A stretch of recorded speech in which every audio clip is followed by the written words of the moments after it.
الله ولتنظر نفس ما قدمت لغد واتقوا الله إن الله خبير بما تعملون ولا تكونوا كالذين نسوا الله فأنساهم أنفسهم أولئك هم الفاسقون لا يستوي أصحاب النار وأصحاب الجنة أصحاب الجنة هم الفائزون لو أنزلنا هذا القرآن على جبل لرأيته خاشعا متصدعا من خشية الله وتلك الأمثال نضربها للناس لعلهم يتفكرون. حمد و ثنا کی پاک کلمات اللہ جل جلالہ کے لیے، انگن لاتعداد بے شمار درود و سلام عقائد و جہاں امام الانبیاء امام کائنات محمد رسول اللہ صلی اللہ علیہ وآلہ وصحبہ وسلم کی ذات گرامی کے لیے. جن آیات کی ابھی میں نے آپ کے سامنے تلاوت کی ہے، سورہ الحشر کی یہ آخر رکوع کی چند آیات ہیں جن کا انشاءاللہ میں آپ کے سامنے آج ترجمہ اور اس کی کچھ مختصر تفسیر آپ کے سامنے پیش کرنے کی کوشش کروں گا. میرے بھائی، اللہ تعالیٰ نے اس سورت کی اس آخری رکوع میں یہ رکوع خاص اس لیے ہے کیونکہ آیت الکرسی اور یہ سورہ حشر کا آخری رکوع، اس میں خاص کر اللہ تعالیٰ کی صفات کا بڑے واضح طور سے اللہ نے بیان کیا ہے. تو اس کے آخری رکوع کے آغاز میں اللہ تعالیٰ مومنوں کو، ایمان والوں کو مخاطب کرتے ہوئے کہہ رہے ہیں یا ایھا الذین آمنوا، یعنی ہم سب کو اللہ تعالیٰ کی ذات مخاطب کر رہی ہے کہ اے وہ لوگوں جو یہ دعویٰ کرتے ہو کہ ہم ایمان لائے ہیں، ہم مومن ہیں. اور حقیقت یہ بات ہے کہ ہم روزانہ آیات سنتے ہیں، تلاوت سنتے ہیں، ترجمہ بھی سنتے ہیں، لیکن قرآن کا ہمارے دلوں پر اثر حقیقت تب ہوگا جب ہم اس کو سنتے وقت اس بات کو اپنے ذہن میں رکھیں گے کہ کہنے والی ذات کون سی ہے. جیسے وہ بعض علماء مثال دیا کرتے ہیں کہ آج عام آدمی کہہ دے کہ رک جاؤ تو کوئی اس کی بات سنے گا، کوئی اس کی بات نہیں سنے گا. لیکن اگر آدمی کا جرنیل کھڑا ہو اور وہ کہے رک جاؤ تو کسی کی ضرورت نہیں ہوگی کہ آگے بڑھے. تو الفاظ کہنے والے کے ساتھ خاص ہو جاتے ہیں. اگر کہنے والی ذات خاص ہے تو ان الفاظ میں وہ جو دم ہے وہ بڑھ جاتا ہے. تو اس بات کو مد نظر رکھیں کہ وہ کائنات کی خالق ذات جس نے آپ کو پیدا کیا ہے، ہم سب کو پیدا کیا، ہمیں آنکھیں دیکھنے کے لیے، سننے کے لیے کان، اور کیا کچھ اللہ تعالیٰ نے عطا کیا، اور اس کائنات کی آپ بلندی اور اس کی دیکھیں کہ کتنی وسعت ہے.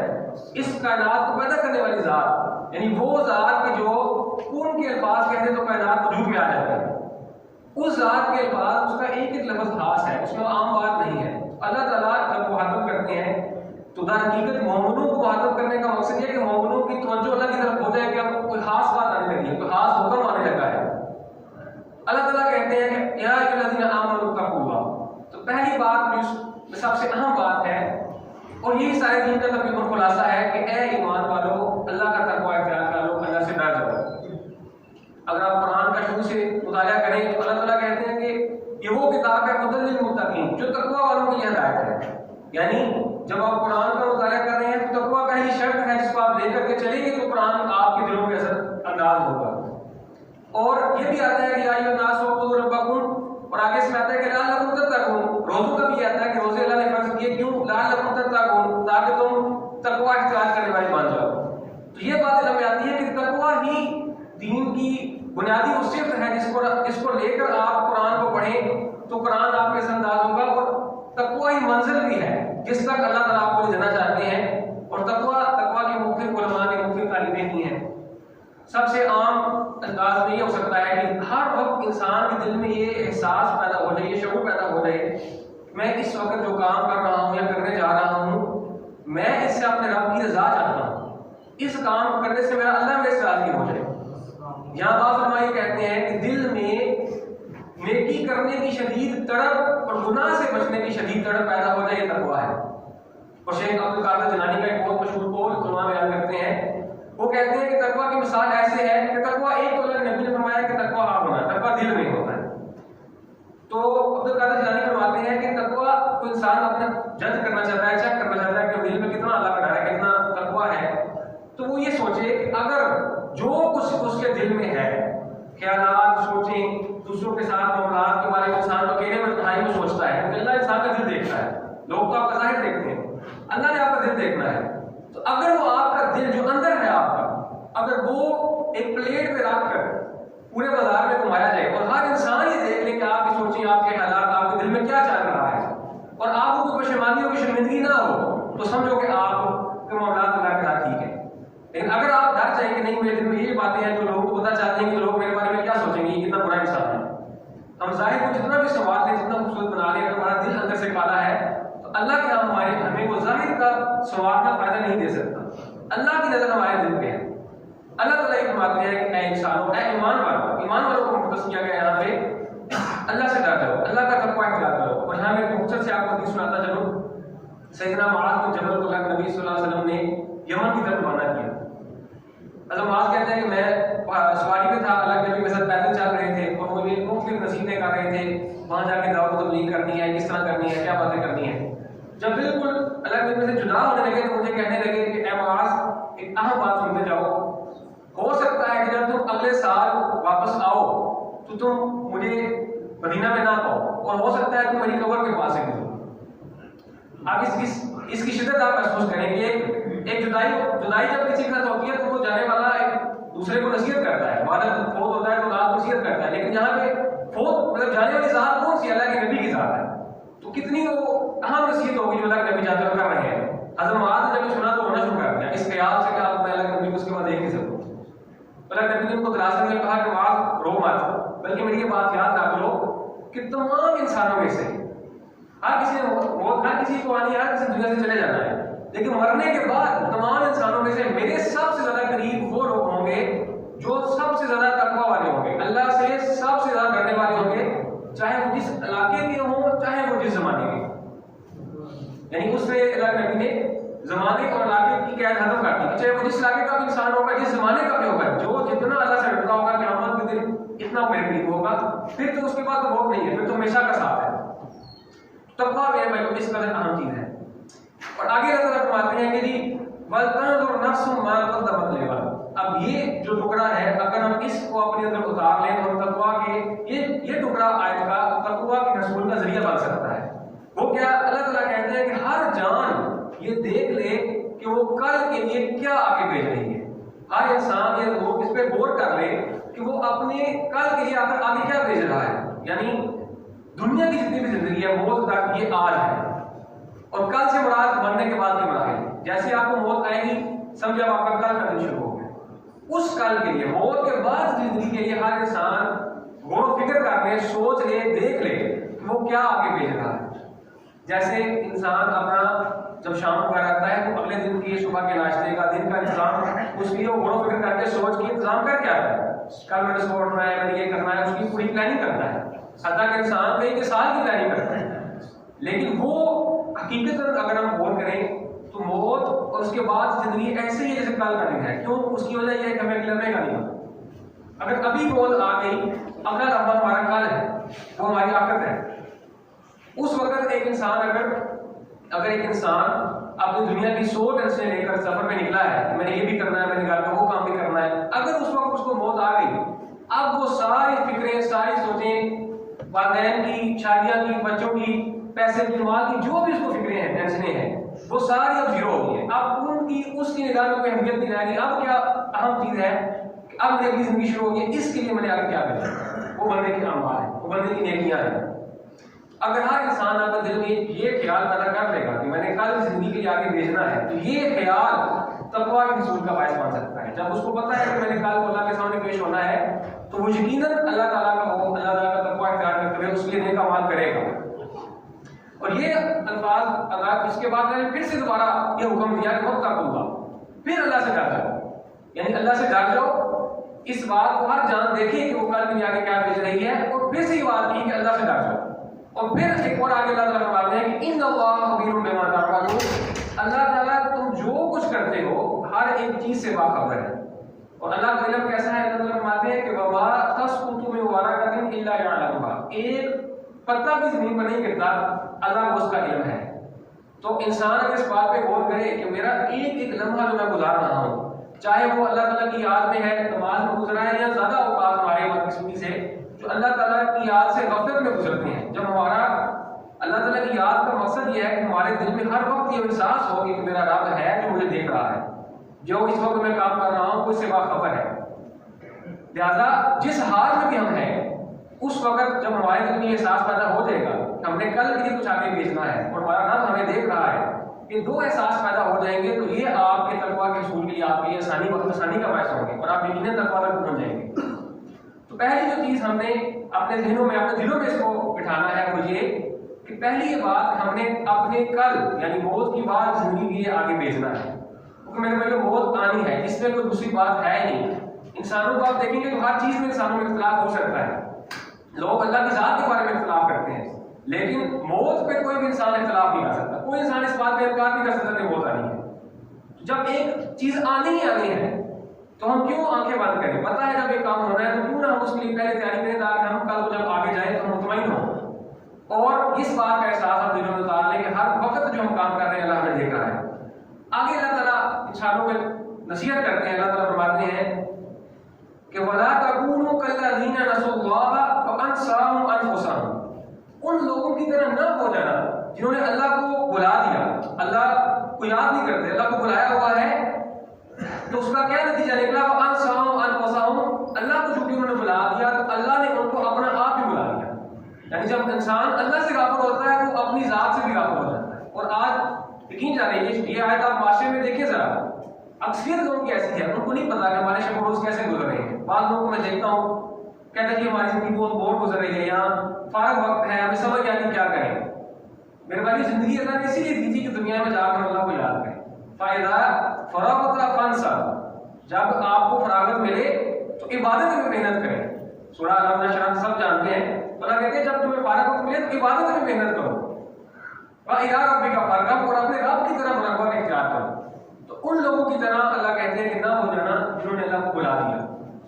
اور اللہ کو بلانے سے ایک مقصد یہ ہے کہ ہمارے دلوں میں اللہ کی یاد اس لیے بھی نہیں ہے کہ ہم یعنی اللہ تعالیٰ کو ہم دنوں میں ہمارے اللہ تعالیٰ کی ذات رہے نہیں کہ ہم کچھ بھی کرتے ہوئے سوچیں کہ اللہ دیکھ رہا ہے یا اللہ تعالیٰ نے ہم سے کچھ کر دیا اس چیز.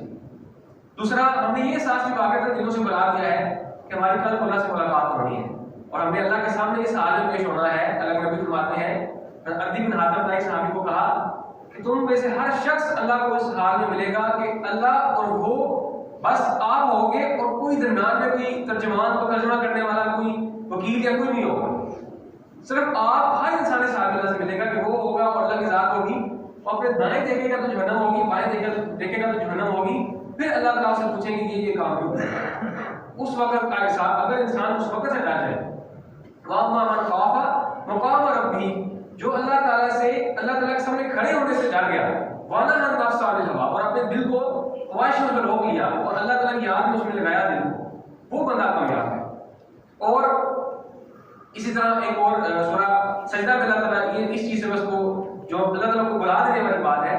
اللہ تعالیٰ فرماتے ہیں کہ جب قیامت والے دن آپ دیکھیں وَلَوْ تَرَىٰ إِذِ الْمُجْرِمُونَ نَاكِسُو رُءُوسِهِمْ عِندَ رَبِّهِمْ. جب مجرم لوگ گناہگار لوگ اللہ کے سامنے اپنے سر جھکائے شرمندہ کھڑے ہوں گے، اللہ سے دعا کریں گے، کہیں گے ربنا اے ہمارے رب اب سرنا وسمعنا.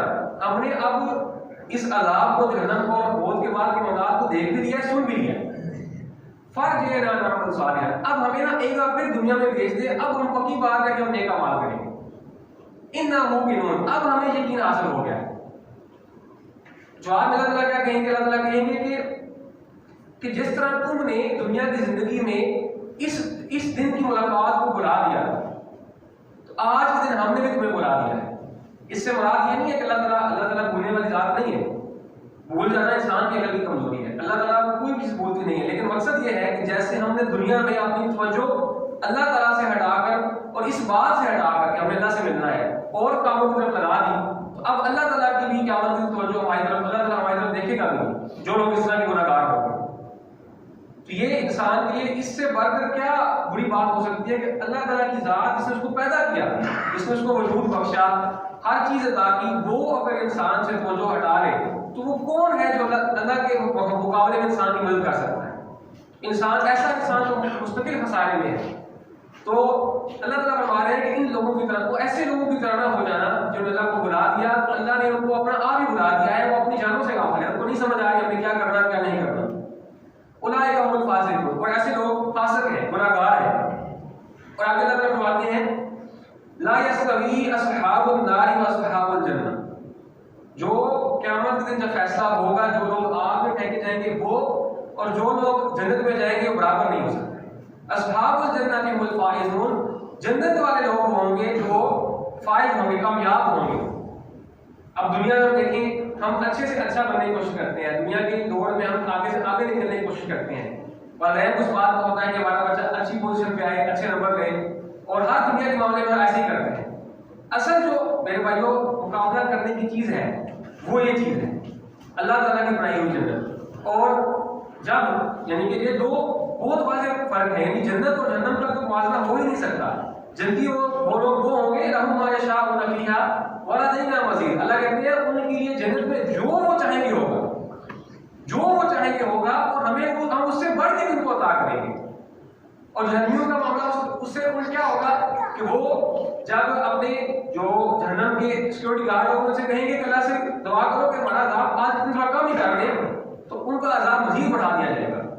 میرے بھائی جنت میں آنے والا ہر دن پچھلے دن سے زیادہ راحت والا، سکون والا، خوشی اور مزے والا ہوگا، جبکہ جہنم میں ہر آنے والا دن پچھلے دن سے زیادہ سخت عذاب والا اور زیادہ تکلیف والا ہوگا، اور یہ چیز ہمیشہ ایسے ہی بڑھتی چلی جائے گی۔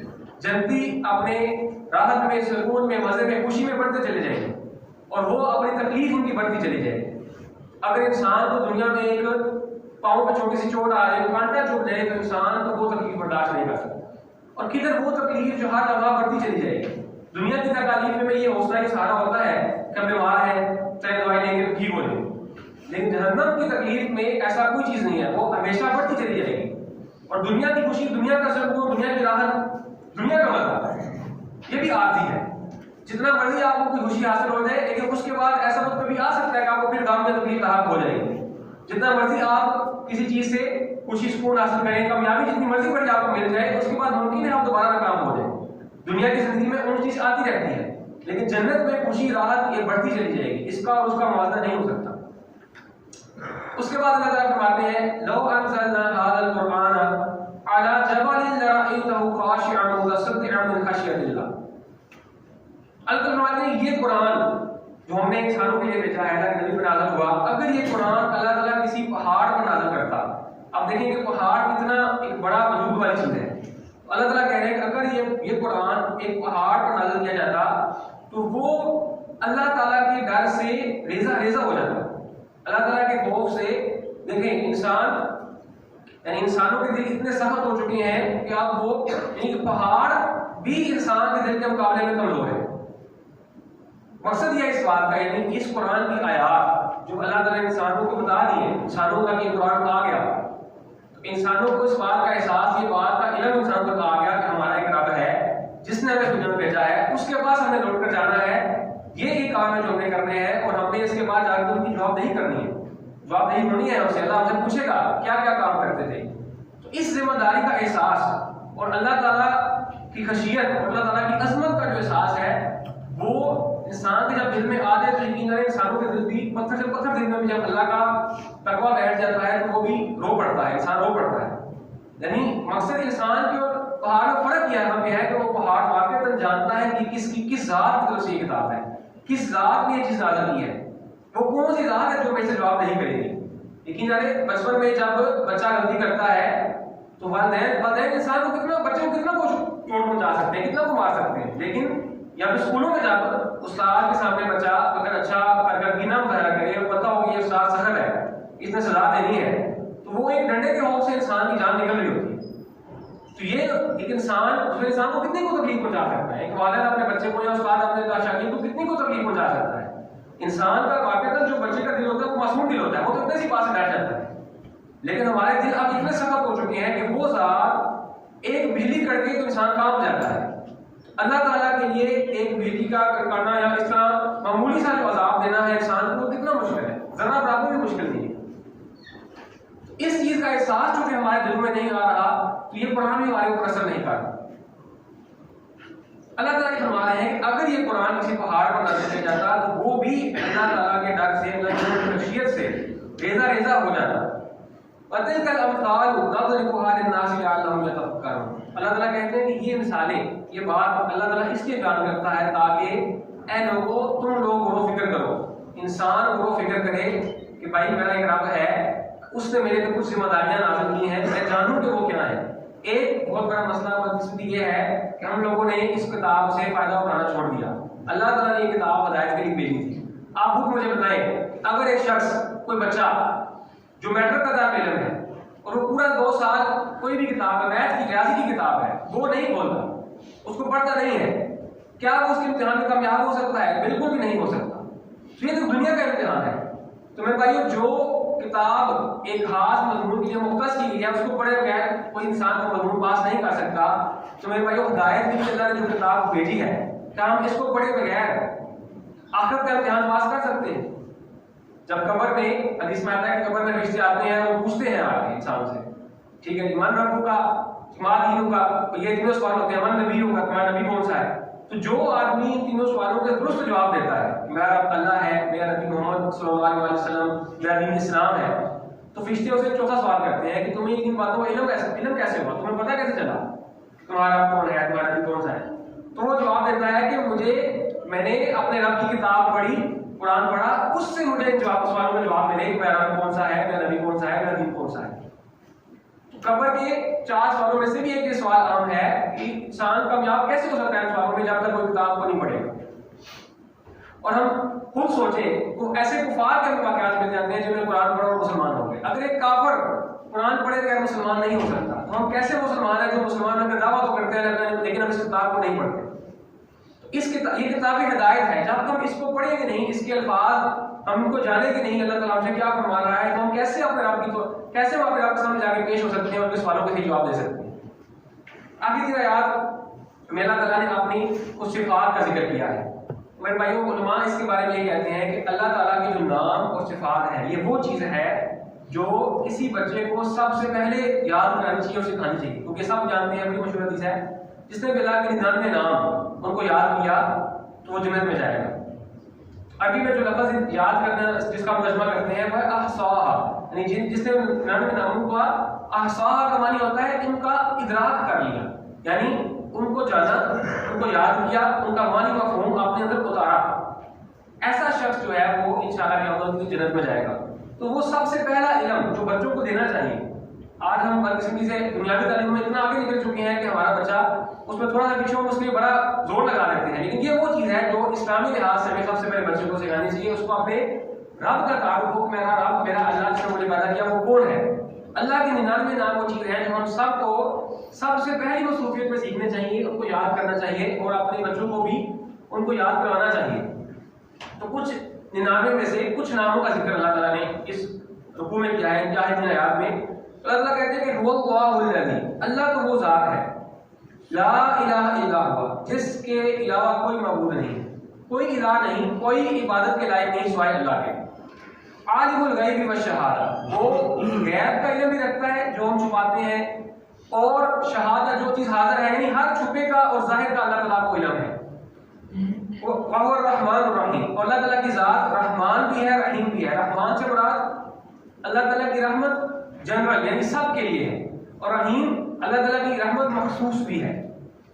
رحمان جو نام ہے یہ اللہ تعالیٰ کے لیے خاص ہے، کسی بھی شخص کی رحمت اتنی نہیں ہو سکتی کہ وہ ساروں کے اوپر ہو، لیکن الرحیم کا لفظ جو ہے یہ انسان کے لیے بولا جا سکتا ہے، یعنی کسی خاص انسان یا کسی ایک چیز کے ساتھ جو رحمت ہے اس کے لیے رحیم کا لفظ بولا جاتا ہے۔ اور اللہ کی رحمت کس قدر وسیع ہے، آپ اس کا اندازہ اس چیز سے لگائیں، ہر انسان کو اس کے والدین خاص کر کے ماں بڑا پیار کرتی ہے، رحمت والا معاملہ کرتی ہے۔ جب بچہ چھوٹا ہوتا ہے، حتیٰ کہ جانور بھی اپنے بچوں کے ساتھ جب وہ چھوٹے ہوتے ہیں ان سے پیار کا شفقت کا معاملہ کرتے ہیں۔ خاص کر انسان کو اپنے والدین سے، بہن بھائیوں سے محبت اس لیے ہوتی ہے کہ وہ رحم والے رشتے ہیں، محبت والے رشتے ہیں۔ تو میرے بھائیو، دنیا میں تمام انسان، چند پرند، جانور، ان تمام کی رحمت اور محبت جو اپنی یہ دوسرے یعنی کہ رشتہ داروں کے ساتھ، بچوں کے ساتھ کرتے ہیں، اس کو اکٹھا کیا جائے تو یہ اللہ تعالیٰ کی ٹوٹل رحمت کا ایک حصہ ہے۔ حدیث میں آتا ہے کہ اللہ نے اپنی رحمت کے 100 میں سے 99 حصے اپنے پاس رکھے ہوئے ہیں اور ایک حصہ اپنی تمام مخلوق میں بھیج دیا ہے، تمام مخلوق میں تقسیم کر دیا ہے۔ تو آپ امیجن کریں کہ جتنا انسان کی ماں اسے محبت کرتی ہے، یہ اللہ کی اس رحمت کا ایک حصہ ہے جو پوری دنیا میں تقسیم ہوا ہے، اس میں سے کتنا کو ذرہ کسی ایک ماں کو ملا ہوگا، اور اس کی وجہ سے بھی وہ اپنے بیٹے سے اپنی اولاد سے اتنی محبت کرتی ہے. اللہ تعالیٰ کی رحمت کتنی وسیع ہو. اللہ نبی فرماتے ہیں کہ اللہ کی رحمت ہی ہے جو قیامت کے دن انسانوں کو کامیاب کرے گی. اگر کوئی انسان یہ سمجھتا ہے کہ میں زیادہ نیک اعمال کر کے گیا ہوں تو میرے نیک اعمال کی بدلے میں جنت مل رہی ہے، تو پھر بھائیو اپنے نیک اعمال کا ہم ساری زندگی سجدہ کرتے رہے اللہ کو، ہم اس آنکھ جیسی نعمت کا بدلہ بھی پا نہیں سکتے. تو جنت جو ہے اللہ اپنی رحمت سے ہمیں عطا کرے گی. اس کے بعد اللہ فرماتے ہیں واللہ الذی لا الہ الا هو، اللہ وہ ذات ہے جس کے علاوہ کوئی معبود نہیں. المالک، اللہ تعالیٰ بادشاہ ہے. اس کائنات کا مالک اصل میں بادشاہ کون ہے؟ اللہ تعالیٰ کی ذات ہے. جیسے ہم جب کوئی فوت کی ہو کیا کہتے ہیں؟ انا للہ، ہم اللہ ہی کے لیے، اللہ ہی کے ہیں ہم، وانا الیہ راجعون، ہم نے اسی کی طرف لوٹ کر کے جانا ہے. للہ ما فی السماوات و ما فی الارض، اللہ کہتے ہیں کہ ہر چیز جو زمین و آسمانوں میں ہے وہ اللہ کی ہے. ہر چیز کی ملکیت بادشاہ وہ اللہ تعالیٰ کی ہے. القدوس، اللہ تعالیٰ کی ذات پاک ہے اور ہر عیب سے، ہر برائی سے اللہ تعالیٰ کی ذات پاک ہے. السلام، اللہ تعالیٰ کی ذات سلامتی دینے والی ذات ہے.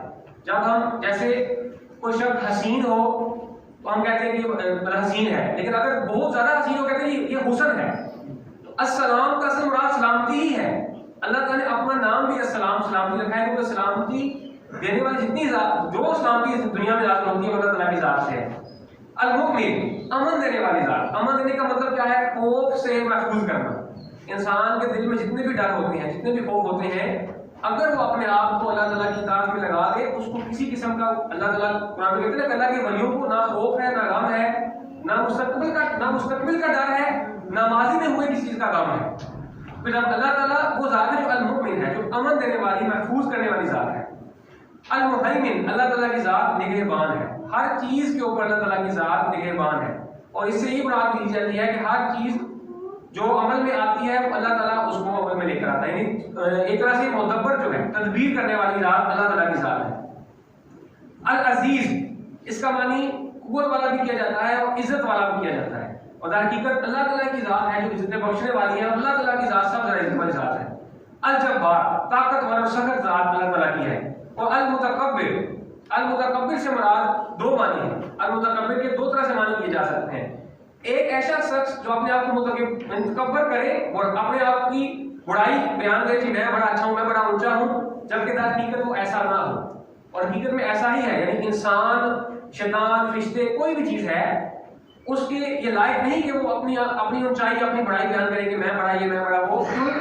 ہر بڑائی والے کے اوپر، ہر عزت والے کے اوپر کوئی نہ کوئی بڑا اس سے عزت والا ہے. لیکن اللہ تعالیٰ کی ذات وہ ہے جس سے اونچا، جس سے بڑی بڑائی والا کوئی نہیں ہے. تو المتکبر کا جہاں جو معنی ہے وہ یہ ہے ایسا متکبر جو واقعتاً متکبر ہے، یعنی ایسا سب سے بڑا بڑائی والا جو واقعتاً اس لائق ہے کہ اس کی بڑائی بیان کی جائے. کیونکہ اللہ تعالیٰ کی ذات کے اوپر کوئی بھی نہیں ہے، اللہ تعالیٰ کی ذات سب سے بڑی ذات ہے. اور آگے اللہ فرماتے ہیں سبحان اللہ عما یشرکون، جو یہ لوگ شرک کرتے ہیں، یعنی ایسی ذات کو چھوڑ کر جو امن دینے والی ہے، جو سلامتی دینے والی ہے، جو نگہبان ہے، جو سب سے بڑی ذات ہے، جو سب سے زیادہ رحیم، سب سے رحم کرنے والی ذات ہے، اس کو چھوڑ کر انسان دوسروں کی طرف توجہ کرتا ہے، دوسروں کو وہ درجہ دیتا ہے جو اللہ کو دینا چاہیے تھا، اللہ تعالیٰ کی قدر نہیں کرتا. اللہ تعالیٰ ان کی شرک سے پاک ہے. اور آخری آیت ہے اللہ تعالیٰ کہتے ہیں واللہ الخالق البارئ المصور. انسان اگر اپنی تخلیق پہ غور کرے تو انسان کئی مراحل سے پیدا ہو کر آتا ہے. تو واللہ الخالق، اللہ خالق بھی ہے. الباری، الباری کا مطلب ہوتا ہے جو مختلف عمل سے گزار کر، مطلب یعنی پروسیس سے گزار کر، طریقوں سے گزار کر انسان کو پیدا کر. تخلیق تو یہ ہے کہ انسان اپنی ماں کے پیٹ میں اللہ نے اس کی تخلیق کر دی، پھر ان تمام مراحل سے گزارا کس نے؟ اللہ تعالیٰ کی ذات سے، کسی اور نے نہیں گزارا. تخلیق بھی اللہ نے کیا ہے، ان عمل سے جو پیدائش کے مراحل ہیں ان سے گزارا بھی اللہ نے ہے. المصور، اور پھر اس کے بعد اس کی جو صورت بنائی ہے المصور، وہ کون سی ذات ہے؟ وہ بھی اللہ کی ذات. تو ایسی ذات جو آپ کی زندگی شروع کرنے سے لے کر آپ کو دنیا میں بھیجنے تک، شکل و صورت بنانے تک، وہ ذات ہے جو آپ کو جس نے تھاما ہوا ہے. تو انسان اس دنیا میں آ کر اس ذات کو بھول جاتا ہے، دنیا میں لگ جاتا ہے، یا دوسروں سے مدد مانگنا شروع کر دیتا ہے اور دوسروں کو سمجھتا ہے کہ یہ میرے کامیابی کا ذریعہ بن سکتے ہیں. جو ذات آپ کو پیدا کر سکتی ہے وہ آپ کے باقی معاملات کو بھی اس کے لیے سنبھالنا تو مشکل نہیں ہے. اللہ کہتے ہیں لہ الاسماء الحسنی، اللہ کے جتنے بھی نام ہیں وہ پاک ہیں. یسبح لہ ما فی السماوات والارض وهو العزیز الحکیم. اللہ تعالیٰ کی ہر زمین و آسمان میں ہر چیز اللہ کی پاکی بیان کرتی ہے. تو اللہ تعالیٰ کی ذات عزیز ہے، حکمت والی ہے. میں بھائی اللہ تعالیٰ سے دعا ہے کہ اللہ تعالیٰ ان آیات کو پڑھنے کے بعد مجھے بھی سب سے پہلے اور آپ کو بھی ان کو اپنے دل پر اتارنے کی، ان کو سمجھنے کی، پر عمل کرنے کی توفیق عطا فرمائے.